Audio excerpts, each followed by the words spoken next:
Hello everyone, I'm Greg Otto with FedScoop TV, and we're at the Social Innovation Summit today, and I'm talking with Dr. Sokwoo Rhee, the Assistant Director of the Cyber-Physical Systems Program at NIST. Sokwoo, thanks for joining us today. Oh, thanks for inviting me. This is awesome.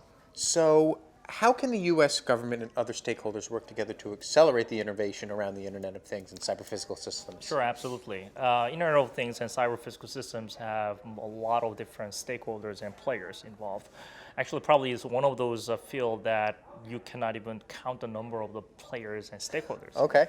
So federal government has a very unique role in there. Okay. That we can coordinate, we can help this industry to become more competitive and also help the research community to get more involved and create a practical outcome.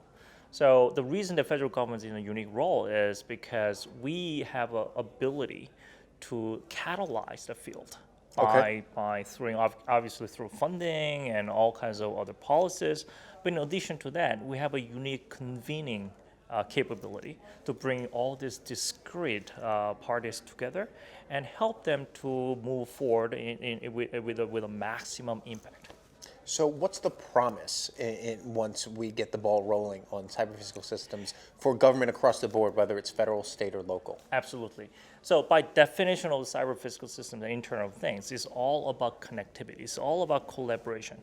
Once you get this dream come true, let's talk about local government level first, because that's related to also smart cities and all that. Okay, right. Local governments are very fragmented in terms of its operation, and it's designed to be that way. Water department works with the water. Right. And then also the electric department works with electricity, and also healthcare department with theirs. Right. But in case of like disaster or emergency, something that really needs this coordination, right now really is done by manual approach, like picking up the cell phones and start calling each other.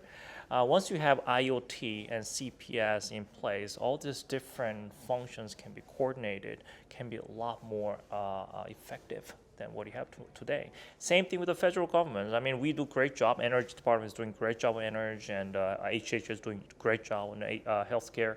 But at some point, we really want to see how these different departments can also collaborate and work together. That's what IoT and CPS can really help.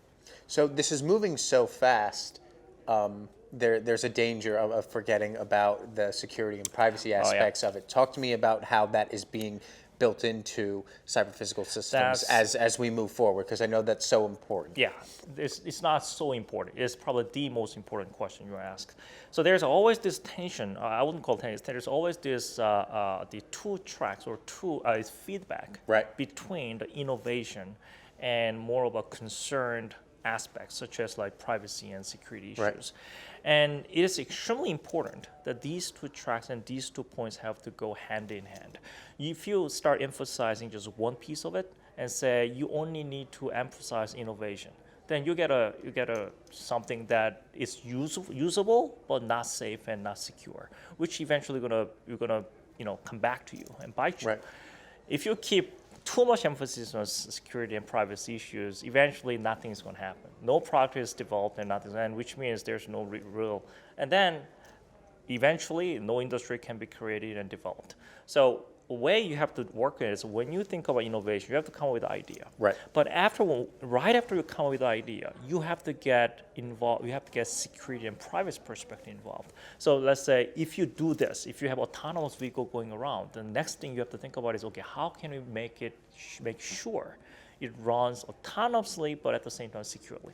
So you have to always have these two different perspectives. If you cannot think two different ways, you have to have at least two people working together with two different perspectives to make that happen. So I can see that this is something that you've been thinking about for a very, very long time. We'll continue thinking about it for years to come. It's not just years. Probably this question will never going to be answered. Right. Right. To the end of whatever that is.